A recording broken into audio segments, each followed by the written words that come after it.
Hello, everybody, and welcome to That Real Texas Team Podcast, episode 16. We're taking a tour of the AFC South today. My name's Curtis Brown. I'm the host of the channel. With me, as always, is Ron Dog. Ron, how you doing tonight? Doing awesome. Glad to be back. Hell yeah. Missed last week's episode. Had to go solo man 5,000, but, it is what it is. With us this week, Trevor from Third and Teal, repping the Third and Teal brand as much as he can. How are you? Hey man, we're doing great. I'm excited for the tour of the South. We're obviously participating in the tour as well, hoping to get some members of the Colts and Titans on Third and Teal. But we were lucky enough to have you come on, and that was a great episode. It went very well. We got to ask you a lot of questions from Jaguar standpoint, so I'm very excited and honored to represent Third and Teal and Jaguars Nation and do the same for you guys. Hell yeah. Well, we're thrilled to have you on. We're going to have a lot of fun tonight. It's going to be a little bit of rehashing, but, we're the only ones who really know why. So we're going to talk Texans greats for a little bit, and then we're going to get in specifically to the Jaguars-Texans rivalry, ask some questions from a Texans perspective about the boys in Duval County, and we'll go from there. So hit the like, subscribe button. We're at 37 subscribers. Need to see those numbers pumped up. Hit the notification bell so you don't miss any future content. And let's get into it. Greatest quarterbacks in Texans franchise history. Now, immediately the brain is like it's Matt Schaub, right? It's got to be Schaub. Yeah, got to be. For the duration that he was here, he was solid. It just sucked. I think he was here for like 6 or 7 years. The first couple of years, he kept getting hurt, and once he finally stayed healthy, that's when the season started getting, 10, 11 wins, and we started going to the playoffs. But it's got who's behind Schaub? Stroud's obviously put a good chunk of work in as a rookie, but still not quite long enough of a tenure with the team to really put him firmly in 2. So for me, he's 3, and Deshaun is 2.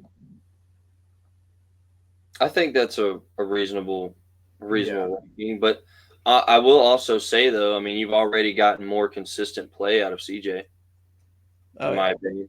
I think you've already gotten more consistent play out of CJ, and what makes fans remember you. It's not just like you had one good showing, like say for instance, Gardner Minshew went crazy like 5 times in Duval, but he's already quickly forgotten by majority of our fan base. It's not so much when you can pop out a couple times here and there, it's that consistency. So for me, I mean, I'm not a Texans fan, so you guys obviously are watching every game, whereas I am not. I would say I'd probably honestly venture as far to go Matt Schaub, CJ, Deshaun. Even though Deshaun was there longer and statistically has more stats there, CJ has already made a bigger impact and a bigger mark there. I don't feel like Deshaun actually ever felt like the true Houston quarterback for some reason. Like he just never felt like he was the guy from outside perspective. CJ immediately felt like he is your guy. Yeah. And he continues to reassert that every time. Yep. Go ahead, Ron. I agree with a lot of what Trevor said. CJ is just not going to say that he's, better than Deshaun in his prime, but he's definitely more consistent with everything that he's done so far. Oh, yeah. Whereas, Deshaun Watson, he put on a show for a good while, and then he started falling off. And then, the thing happened that everybody knows about. So, I mean, who knows?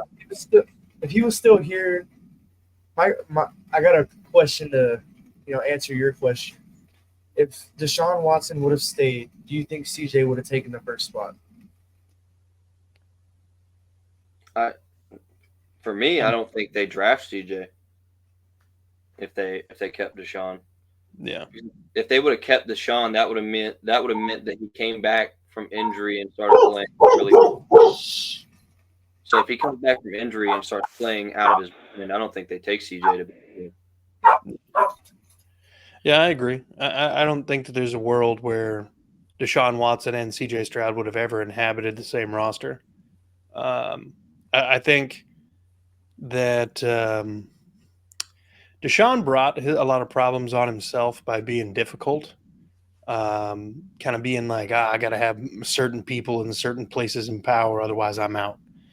That kind of attitude was just not going to mesh well wherever he goes, unless you're getting paid guaranteed money. He is in Cleveland, and look how that's working out for them. But no, I think if Deshaun would have stayed, I think we probably would have seen a continuation of the performances that he was doing before, just because it's a familiarity thing. Even if they would have brought in a new scheme, his best year was the year that DeAndre Hopkins left. So, I mean, he does better with less weapons than CJ Stroud occasionally did with less weapons. So I will give Deshaun that. But, I mean, in terms of just rookie year production, obviously CJ Stroud is far and away better than Deshaun Watson. Deshaun only played like 6 or 7 games because he tore his ACL. So let's move to the running back room. It's Arian Foster is the pinnacle of Texans running back history. Who is running back 2? Alfred Blue. Really? Oh, yeah, I think okay. so. That's he was on the roster the same time as Arian. Yeah, but I mean, either that or I know Dameon Pierce had a rough second year, but looking at how he did in his first year, with that scheme, I think I would put him probably tied for a second with Alfred Blue. Well, if we're doing that, then I think Steve Slayton would be involved, but we're forgetting Lamar Miller, who did have a 1,000-yard season, which is more than Dameon Pierce can say and Singletary can say. The dog is very vocal tonight, folks. He's got a lot of Texans opinions. And then Ron Dane, old school Ron Dane, old thick boy from Wisconsin. He was responsible for getting the first dub against the Colts in Texans history. Yeah, that's true. I still think Alfred Blue too. I still say Alfred Blue, but then Slayton would be tied for second if anybody for me. Yeah. For you guys, I think it's Blue or Slayton because they were both producers in Houston. Yeah. And then after that, it's one of those situations where what stat category do we really want to look at and base it off of? Because none of the rest of the guys were long tenured producers. Yeah. Yep. So you get the 1, 2, 3 lined out, however which way you see fit, and then the rest are just left to flip a coin and see where they land. What I've always wanted to know is what it would be like if Arian Foster didn't go vegan, and then immediately the season he goes vegan, and it's like the season he starts getting hurt a lot. I wonder why. Yeah, it's like, well, you're eating soy, bud, so that's what happens. You're really getting the shit beat out. Yeah. Let's move to the tight end room. We've had some pretty good tight ends in Texans history. I would say it's Owen Daniels is tight end 1. Go Darren Fells number 2. Darren Fells number 2. Pretty solid red zone threat for sure. I think he had like 8 or 9 touchdowns for 2 seasons in a row. Yeah, he's pretty solid. He's always been my favorite, tight end in Texans history, other than Owen Daniels. Yeah. I think Darren Fells, in my opinion, I think he's a solid 2. Okay. Trev? I think for me, obviously Owen Daniels is the one. That's a given. 2, I mean, again, I think you're right with your 1-2 placement already, and I think it's going to be a similar thing to kind of running back room where Dalton Schultz has already proven himself. He's going to end up being, with more time and tenure, your best tight end, in my opinion. I think if he, after his career is said and done there, if he doesn't get traded or some miraculous or like horrid injury happens, he will end up being the best tight end in Texans history, I believe. So that being said, I'd have to put him at 3 already. I mean, he's been that damn good for you guys already. So, I mean, and then after that, to me, it goes the same way as flip a coin and see what happens. Yeah, I could jive with that. I guess Ron's waiting on the dogs to not. Valid. All right. Well, so wide receiver 1 and 2 are pretty cut and dry. Andre Johnson, DeAndre Hopkins. Who's wide receiver 3? I forgot the guy's name. We were talking about it. He played alongside Andre. Oh, Kevin Walter. Kevin Walter was a success because of the success of Andre Johnson, in my opinion. It's pretty easy to get open when you got Andre Johnson drawing double coverage on the other side of the field. Yeah. So, I mean, you're going to get open eventually, and if you don't, you should probably retire. Yeah. So it's hard for me to put him 3, I guess, because you do have a couple other names such as Brandon Cooks. Brandon Cooks produced very well as the only weapon. So yeah, that's true. I'd put Brandon Cooks at 3, in my opinion. Like you go Andre Johnson, DeAndre Hopkins, and then Brandon Cooks. Yeah, can't fault that. I mean, I think he was here for 2 or 3 seasons, and it wasn't until his last year that he didn't get 1,000. It's like the second time in his whole career. So, yeah, Cooks was pretty solid for us. Trying to think of other guys. Corey Bradford, maybe. He was the original one that was paired up with Andre Johnson when Andre was a rookie. Came over from the Jets. He played for a couple of years and then retired. But, But see, that's where the problem is that there's not that many names that are going to just jump off the page and bite you. Like, yeah.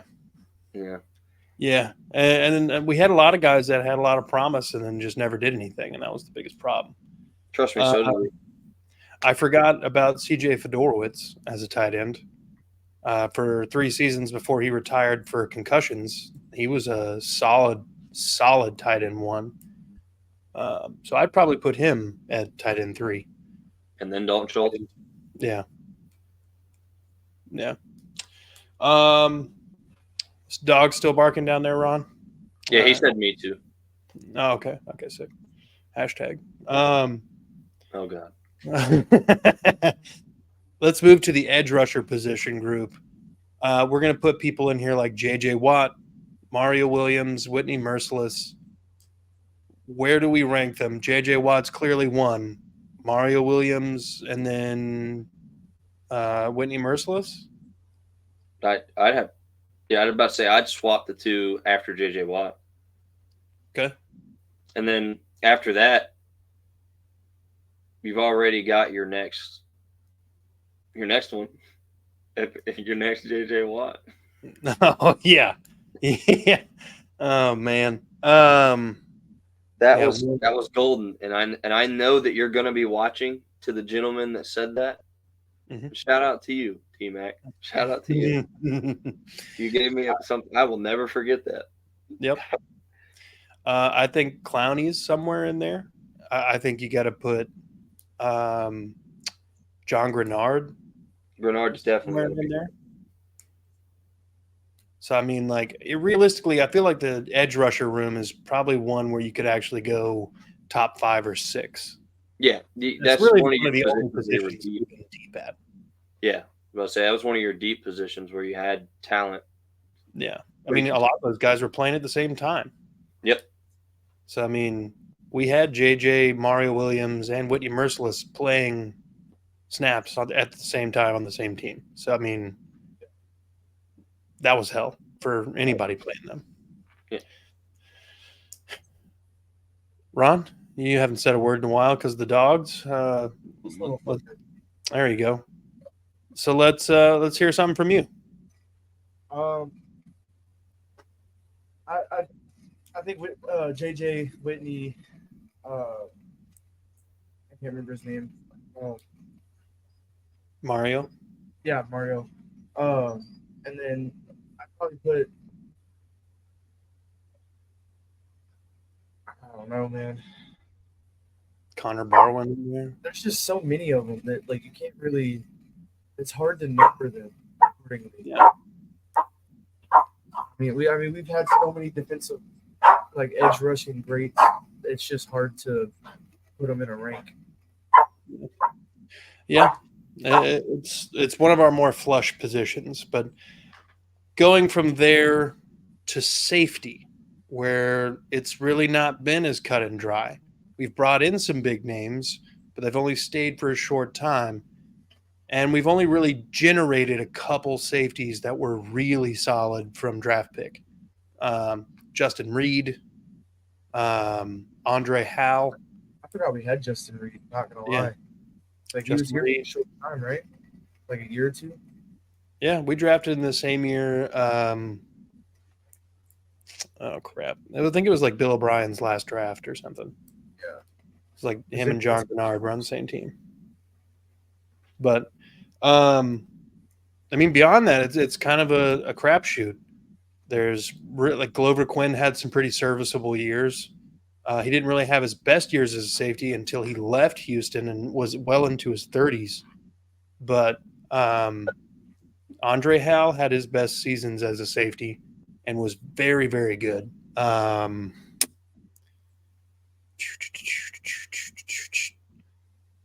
That's pretty much it, honestly. I can't really think of another one. We had some other guys that could lay the wood down on some people.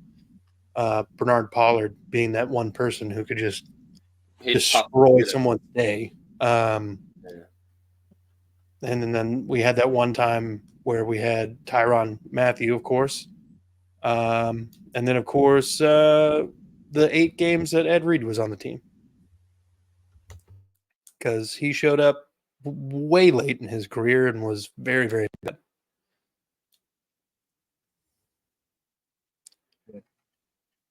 Ron?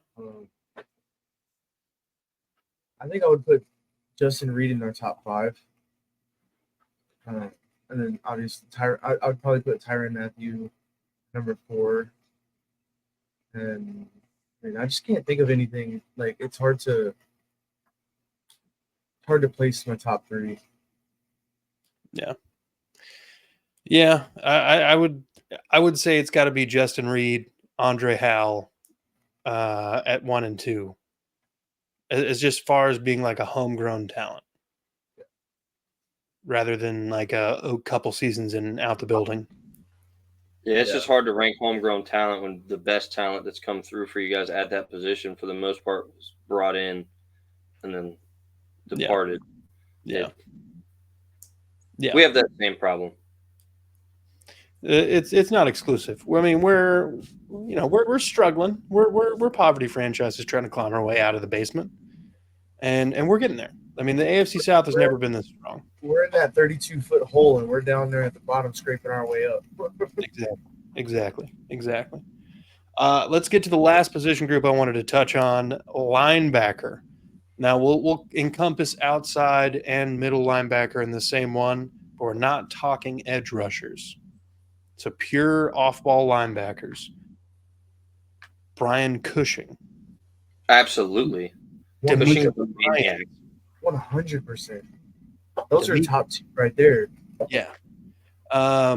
Jamie Sharper, who had established his name outside and then reestablished his name as a Texan the first 3 or 4 years that we were a team. Yeah.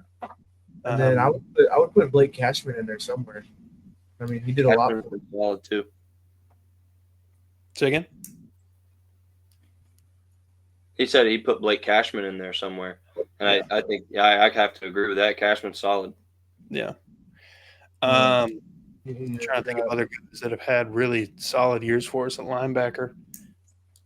I mean, honestly, it feels like we have a good linebacker, and then we get a new guy, and he's really good, and the old guy retires, and then we're following the new guy for a while.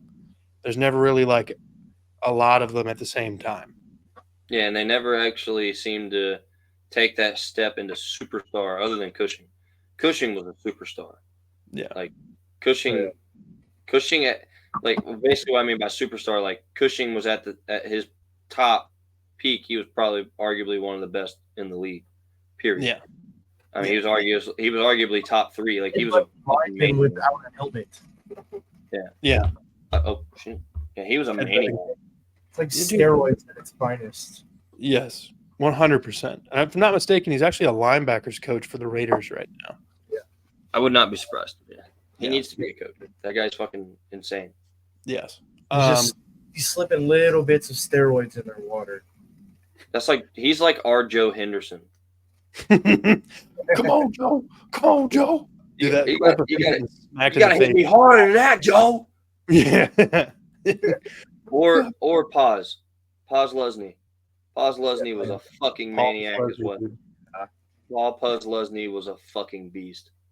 Yeah, buddy. That guy got his nose broken, like literally sideways, finished the game, and had more tackles afterwards. Yeah, he was an animal. That guy, absolute beast of a man. I was very upset when he retired. I'm still upset about it.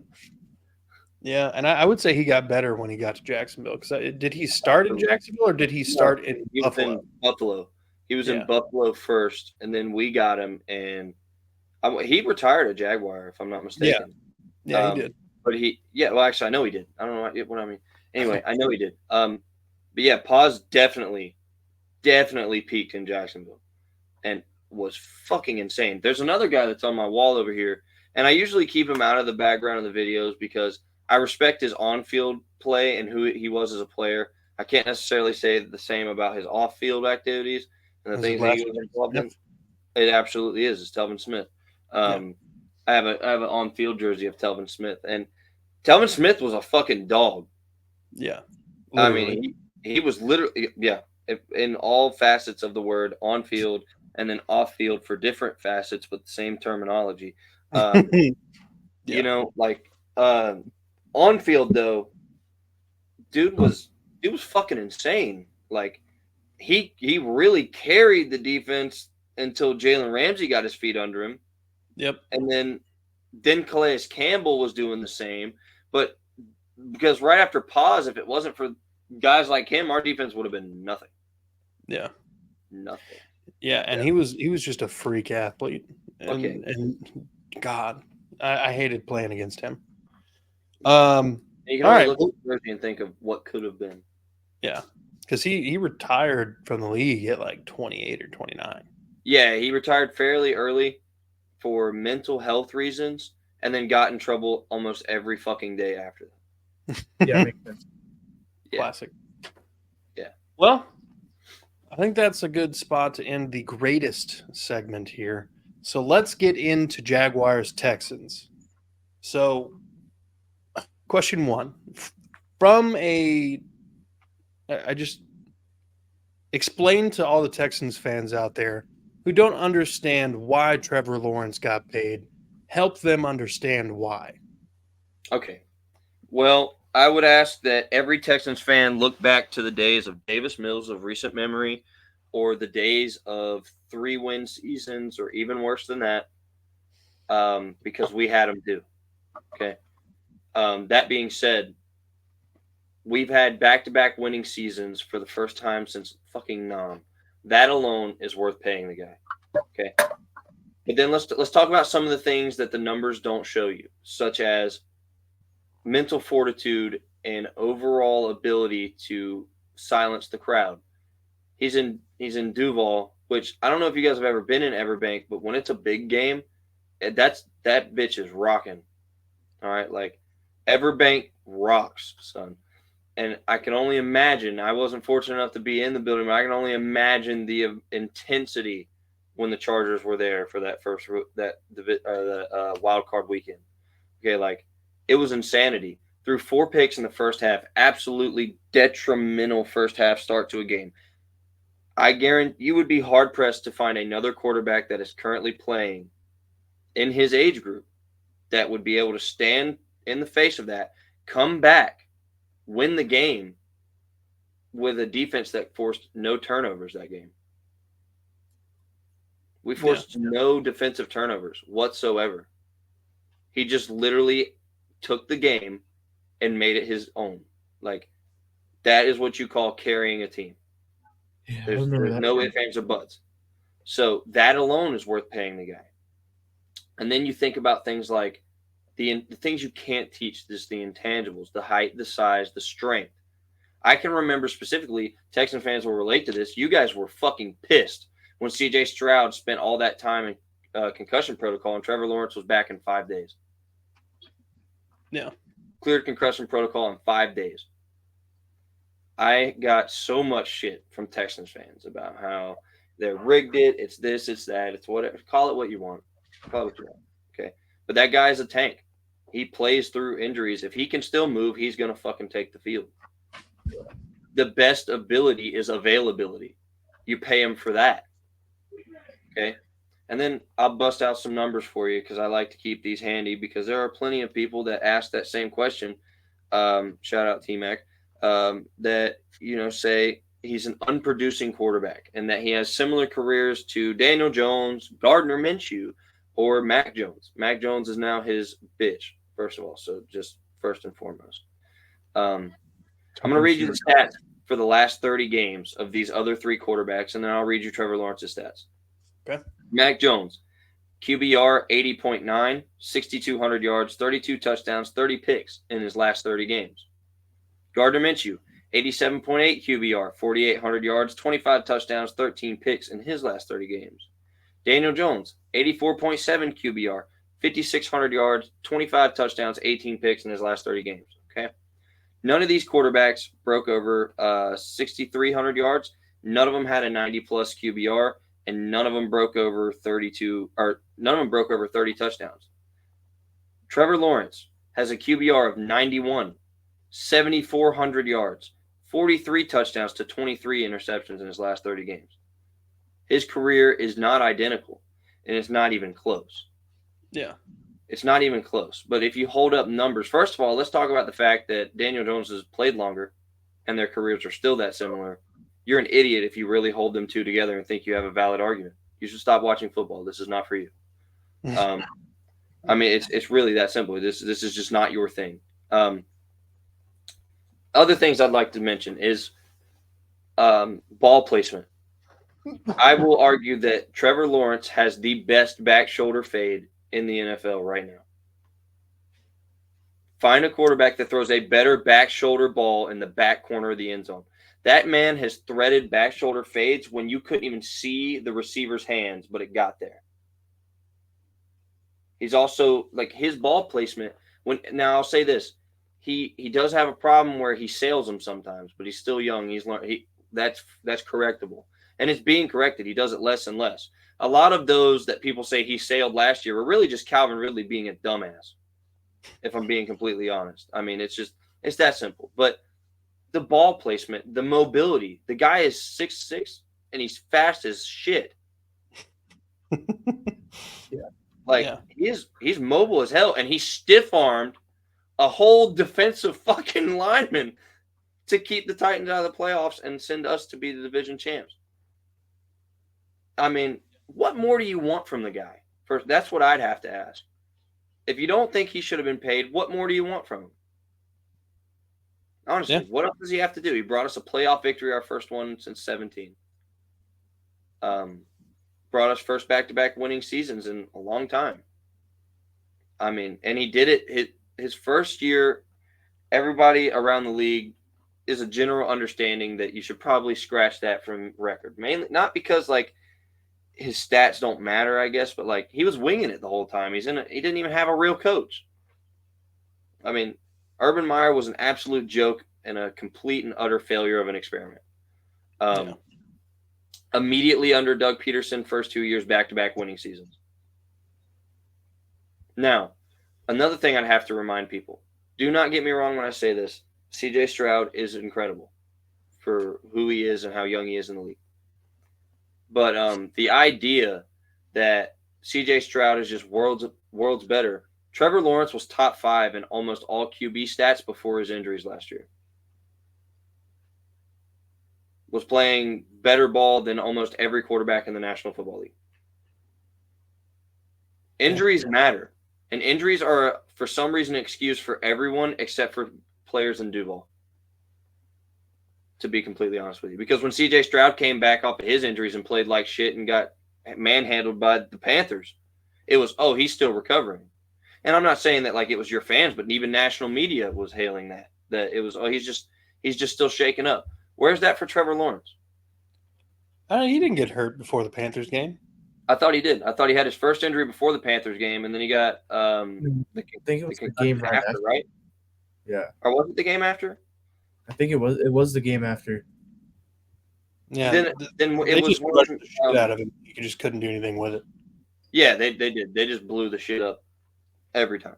But either way, I mean, I know there was a game right after where like I think I had the stat somewhere and I'd have to pull it up. I cannot remember what folder I put it in, but he's only got I think he's got less than 6 games with more than 1 passing touchdown. I think it is. I mean, there is a lot of overhype going on. I'm not saying he's not good. He is very good. Yeah, his first game back from injury, I think, was the Titans game, and we literally took our foot off the gas in the first half, and it was like 23-0. Well, they're also dog shit. Exactly. He threw for like 240 yards and a touchdown, and that was right. Pretty much. Well, then I think it was probably a couple weeks later. Then it was. I know there was a game. It was after his injury because I remember the headline was or it wasn't a headline, but it was a topic of. Could it have been the Broncos game? That's very possible. To be completely honest with you, like I said, I wanted to. I for some reason my brain was thinking it had to have been the Panthers, but it wasn't. Yeah. But even then, that still even furthers my point, though, that the overhype train is real. And that's the only reason that Texans fans have a problem with Trevor getting paid is because they believe that CJ Stroud's world's better. Yeah. Because if you didn't believe it, I don't have a problem getting paid. Right. I mean, but the vast majority are the first ones to say that he didn't deserve the money, so on and so forth. And to that, I would say the Texans remind me very, very much of the 22 Jaguars that won the AFC South because you barely scraped by just like we did that year. 1 play away from not making it in. Same with us in 22. Your quarterback is being hyped as top 10 now and potential MVP campaign next year. Same thing with Trevor Lawrence in 22. Yeah. So I think the people that are so quick to say, why did you pay him, are very quick to forget that we were you a year ago. Yeah. Literally. Yeah. And we were 8-3 before his injuries. That's one thing I'd like to remind people. This was not even a close race when he was fully 100% healthy. Yeah. It wasn't even close. And especially before he lost Kirk also, it was not close. We were 8-3 and in full command of the division. Yeah. I think y'all had like a 2-game lead at that point. Yeah. We were 6-5 at one point. Yeah, we were in full command of the division. The division was ours to lose, and that's why we lost it. It was Shad Khan went on record to say that it was an organizational failure, which yes and no, but also at the same time, like the whole left side of our offensive line got folded. We were interchangeable all year at line, which is so were you guys, which is why I don't use the offensive line as an excuse for our bad play, but it's a part of the reason. I mean, anybody that knows football knows offensive line is really where it starts. If you don't have that, it's very hard to be successful. Not impossible, but definitely difficult. That being said, you take our safety valve receiver away and compound 3 different injuries onto our quarterback. What did you honestly expect to happen? No. And given the fact our defensive coordinator didn't even know what was going on. Yeah. Like, there's a reason he got fired. He was sorry as fuck. All right. Well, let me ask another question, okay? First, Ron, do you have any response to that? Any of that? That was just a lot of information. My brain is Trevor's a wealth of knowledge, okay? We're gonna digest and regurgitate and reduce, reuse, and recycle. So, first, I couldn't agree more. I've always been one of those that's kind of banged the table for Trevor Lawrence. It sucked that he got taken to the Jacksonville Jaguars when Urban Meyer was there. That entire first season, I was like, ah, what a fucking letdown. And even despite that first game, he threw 3 picks, and the Texans ended up winning that game. That was Tyrod Taylor's first start as a Texan, and we ended up winning that game by double digits, I think. And still, Trevor Lawrence ended up throwing 3 touchdown passes later on in that game and making it a lot tighter as time went on. He actually has the AFC rookie record for that game, as a matter of fact. Nice. Passing yards in first career start, 332 against the Texans. That's a AFC rookie record. Nice. His actual list of records, he has 8 NFL records and 4 franchise records. I don't understand how you don't pay this man. Yeah. Especially he's going into year 5 or 4? 4. Okay. Yeah. No, he's going year 5. Sorry, year 5. And we just picked up the 5th year option. Oh, that's right. Next year's the 5th year option. Yes. He's drafted in 21, right? Yeah. Yes. 21. Yeah, 21. Yeah, we're going year 4. Year 4. Yeah. Year 4, and then we extended the 5th year option, which is another thing that's so beautiful about the deal that people really aren't looking at. He's not even really costing a fuckload of money until like 28, 29, 30. Because this is on top of the 5th year option extension. We have him signed through 31, essentially. Yeah. People don't realize that. This is a big deal, but it's over a long period of time. Yeah.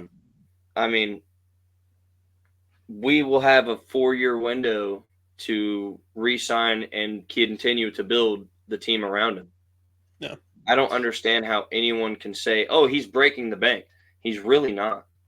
Yeah. He's really not. You just see the big number at the top and don't look at the little numbers in between. Yeah. And that's what really tells the whole story anyway. So right. It's all about the little details. One of those read between the things. Go ahead. It's one of those read between the things kind of thing. Yeah, exactly. So other than Trevor Lawrence, was there a singular move this offseason that felt like the Jaguars really cemented themselves as an AFC contender in the playoffs? Our defensive line will kill you. Okay. Our front 7 is insanely stupid strong now. And they're all huge. They're all huge. Especially the 2 interior linemen that we just picked up from LSU. On top of the fact that our new defensive coordinator, Ryan Nielsen, coached them at LSU, and he brought in a good bit of his staff from LSU.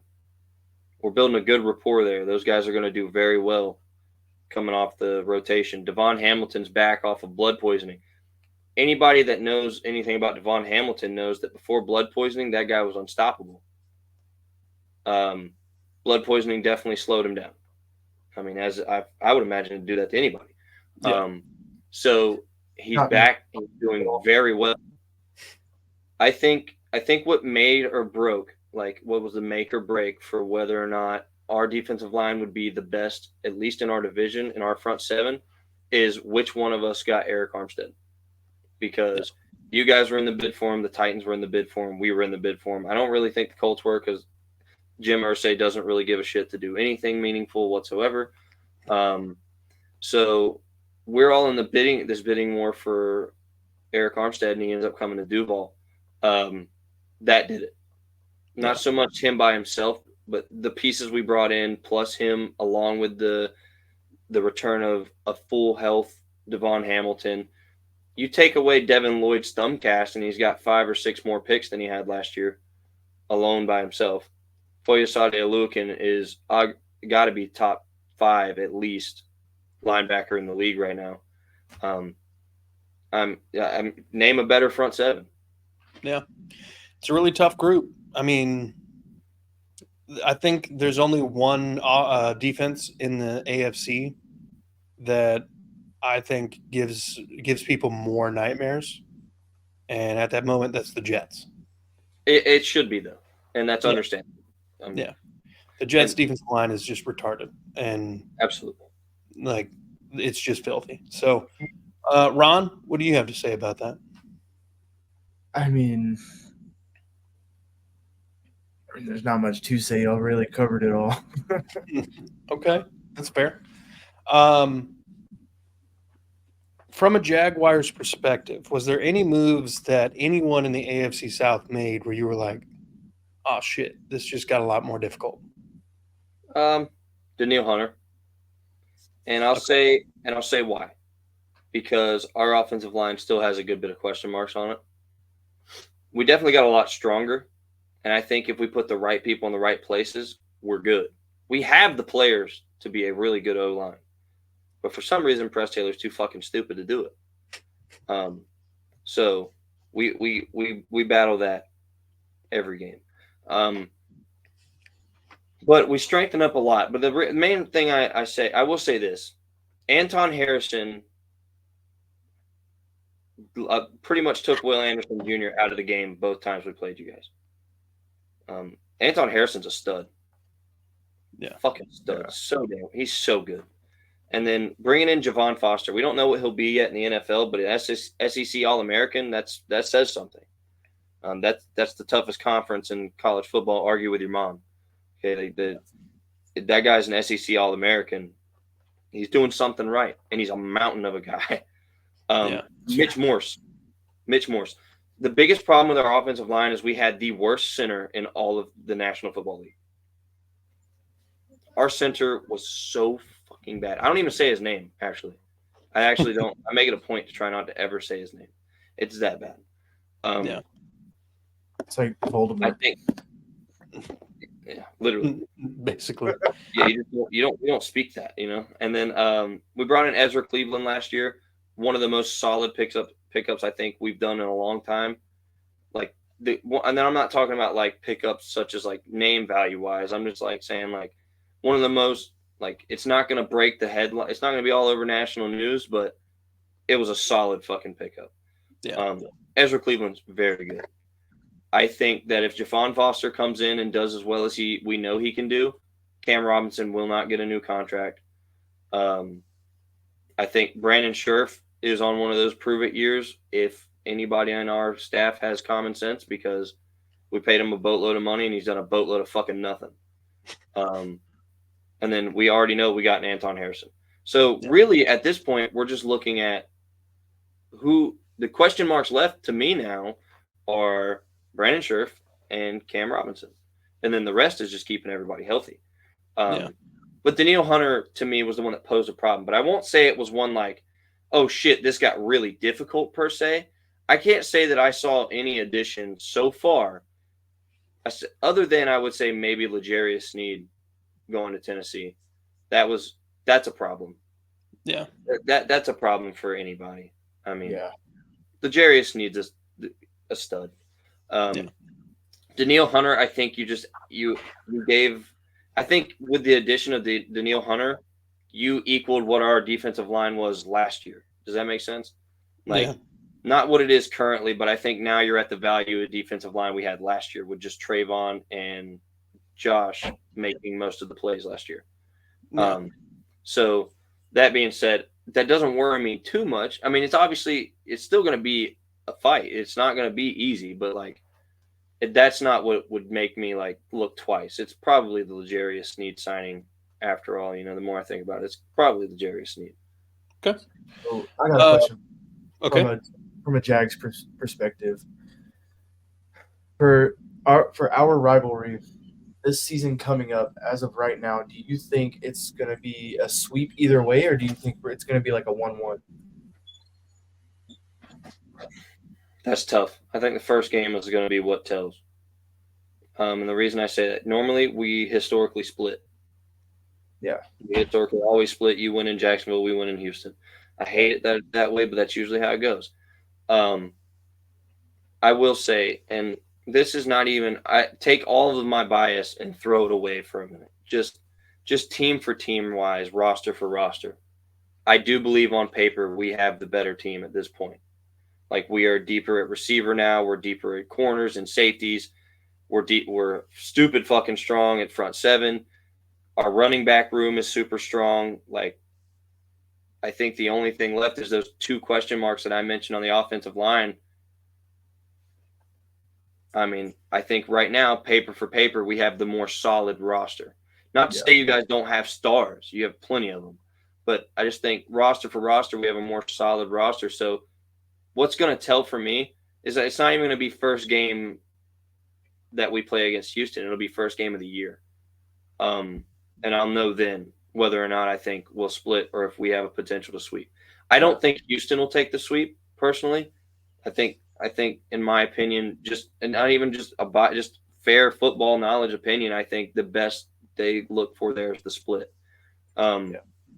Because like I said, we saw what our team was capable of doing before his injury last year, 8-3, and the division was not even a question. We had it locked up for the foreseeable future until the injuries. And we've done nothing but very, very substantially improve since then. You guys have substantially improved as well. I don't see how people say that the Jaguars lost the offseason race in the AFC South. Personally, we got deeper at every room we needed to. Yeah. Not just 1 or 2.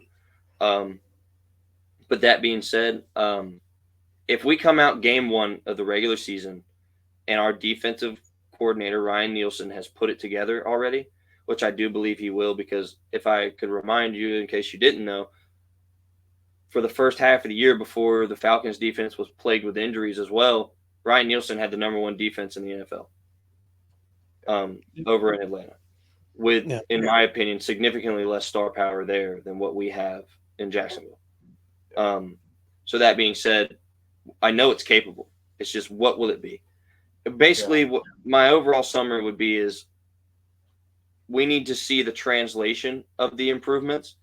And if they all translate as predicted, I feel like we sweep it, personally. Okay. But that's a hard sell too, because CJ Stroud's a dog and he's not going to take that lightly. And I know that. So the most reasonable answer is a split. But I think if there was a possibility of a sweep, I do think it would be Duval. I don't think Houston would take the sweep there. Okay. All right. Ron, you got a retort to that? Not really, honestly. I mean, everything he said is pretty valid. He's right about, paper for paper, roster for roster, they do have a stronger team. But it also comes down to that translation and how well everybody can work together. If you have a bunch of, badass players and everybody, and nobody gets along, then what's the point of having that defense? You know what I mean? So it really just comes down to how they are in the locker room and how their brotherhood is, and that'll truly determine how their defense really works out. So, I think the most reasonable answer is also a sweep. I mean, a split. Yeah. Okay. I agree with everything. Let's ask this one last question. We'll get everybody's opinion on it, and then we'll wrap it up here, okay? Start off with Trevor. Let's hear your realistic rankings 1 through 4 for the AFC South. As far as what you think it's going to look like at the end of the season. I will say that I'm not a fan of giving record predictions per se, but I will say, like, I do like the idea of, like, where we rank team wise, personally, like within the division. I'd say, barring any catastrophic injuries, I see no reason that Duval doesn't take the South back, personally. I mean, we did bring back a lot of our leadership, and our leadership on the player-wise was not the problem last year.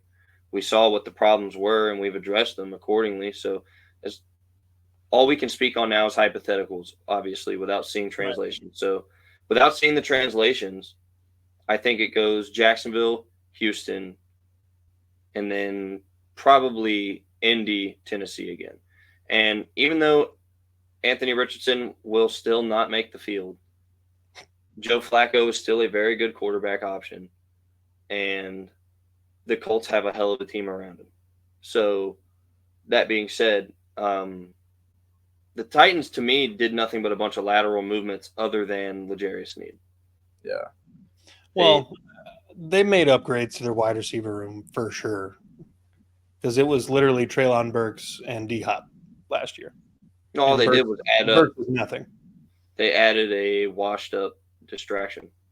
Well, and Tyler Boyd. Oh yeah, that's right. I am forgetting Tyler Boyd. So okay, I mean they made an improvement there. So they got 2 real receivers and a pretender. Yeah. Even then, I still don't care because Will Levis is not that guy to me. No. Yeah. Yo, He's man. not. I don't think he's not the guy. Not to say that he can't be a good quarterback, but he's not the guy that's going to dethrone Trevor Lawrence or C.J. Stroud for King of the South. Yeah. No. He's not fucking doing that. Okay. Like it ain't happening. So that's my realistic prediction. Jacksonville, Houston. And I could see, based on translation, that position switching. Just depends. Or even potentially us both having a very similar or even record, and one of us just taking the division on default and the other getting the wild card. That's also a very realistic prediction, I believe. But the other two, I don't think have it figured out yet. Ron? So I agree with everything he says.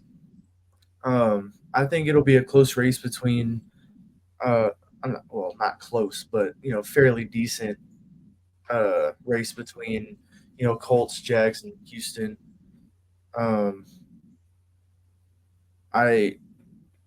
It's really hard to say whether the Jags or the Texans take the number one.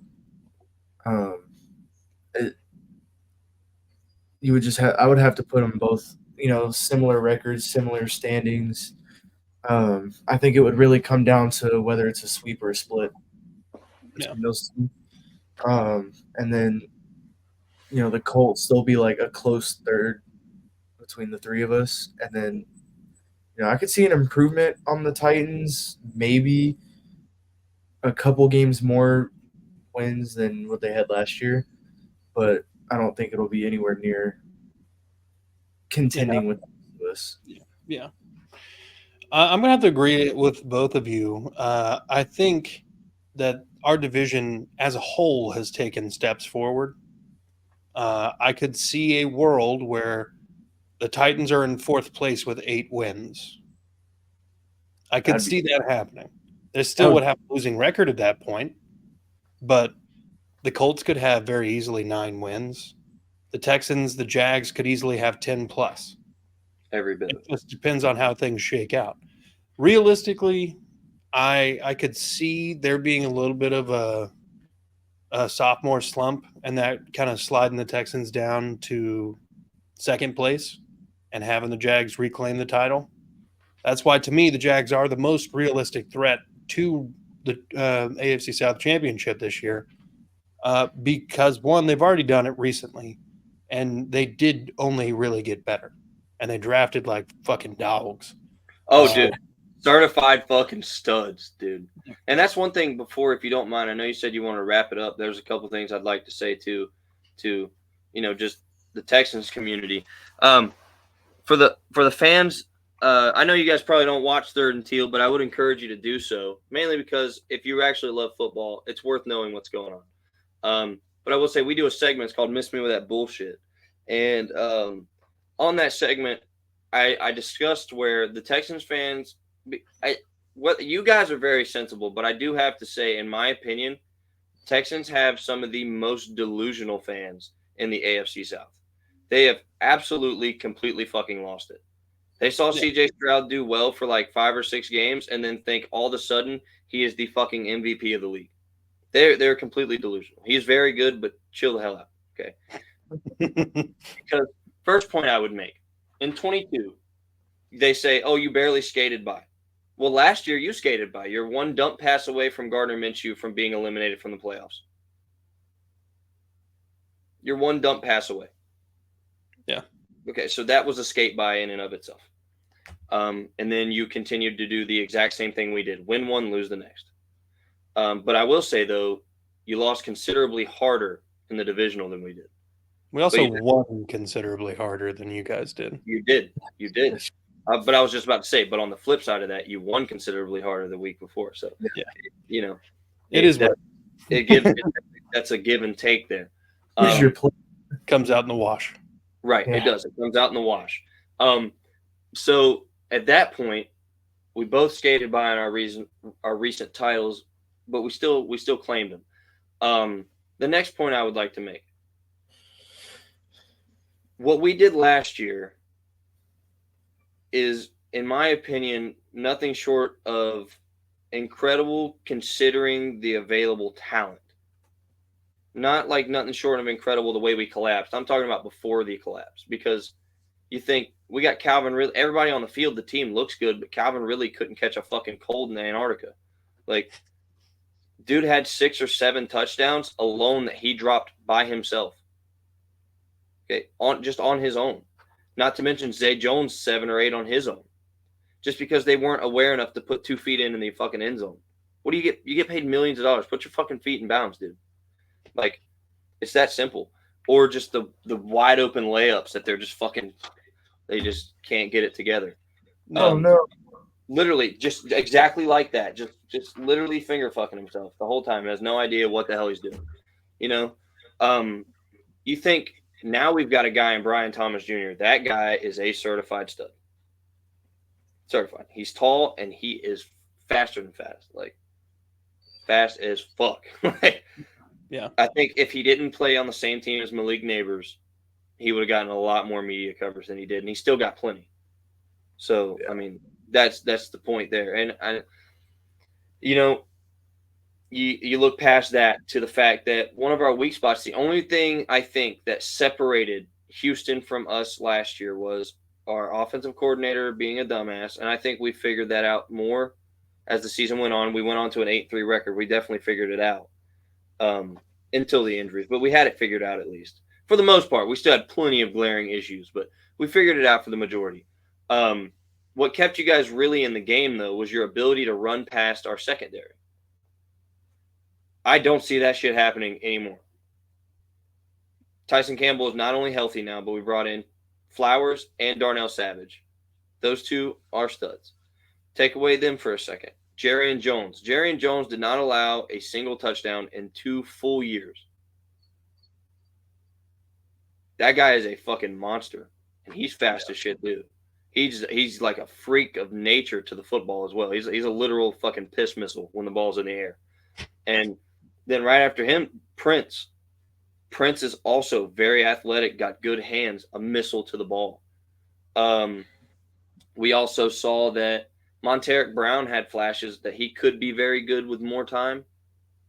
Right now, he's really raw, but with more time, he could turn out to be very well. But I mean, even think about it. Just with Tyson Campbell, Savage, Flowers, and Jones, and Darby. I was about to say, I even forgot Darby. That's just to prove my point. That even furthers my point. Like, we're loaded now with guys that can cover the football. And then our safeties. Andre Sisco, when he is not hurt, is a ball hawk. I mean, and we've seen it. So Andre Sisco is a problem. And then you put it together with Antonio Johnson's going to get a fuckload more play time now that Rayshon Jenkins is out of there. Antonio Johnson was better than Rayshon Jenkins coming off the bench. Antonio Johnson's very good. Like, very fucking good. And he's only going to get better. I mean, so I really find it very unlikely that you're just going to be able to blaze past our secondary anymore. And then the biggest problem being able to blaze past our secondary was we only had 2 people on the defensive front making any pressure. So you think we've got an experienced and a young and fast secondary with an absolute mountain of a front 7. The pressure's coming insanely quick, and we've got guys to lock down the receivers. Ideally, what do you do with that? Ideally, I mean, really, that's why I say we won the offseason, just for the defensive side of the ball alone. Because while you guys definitely signed more big name players than Joe Mixon and Daniil Hunter and Stephon Diggs, those are one player. Those players like Stephon Diggs, first of all, I think is going to hurt you more than help you, in my opinion. Joe Mixon's going to help you, and Danielle Hunter's going to help you. But we just brought him in for a distractor, if that makes sense. Right, you brought him in to be the new Calvin Ridley. Yeah. He'll get 1,000 yards, but he'll do it in the ugliest way possible. Yeah, because that's what Calvin did for us. He got 1,000, but it was fucking horrid to watch it. He's got some of the sharpest route running. He just doesn't know the fucking route he's supposed to be running. It fucking killed me, dude. But you just think about these things like we didn't just strengthen a couple positions. Our whole defensive unit went from okay to or good to we could be very fucking lethal on the defensive side of the ball. Yeah. And what do you do with that? Y'all are only going to get better throughout the season too. Yeah, provided everybody stays healthy, I think the Jags are poised for a solid season.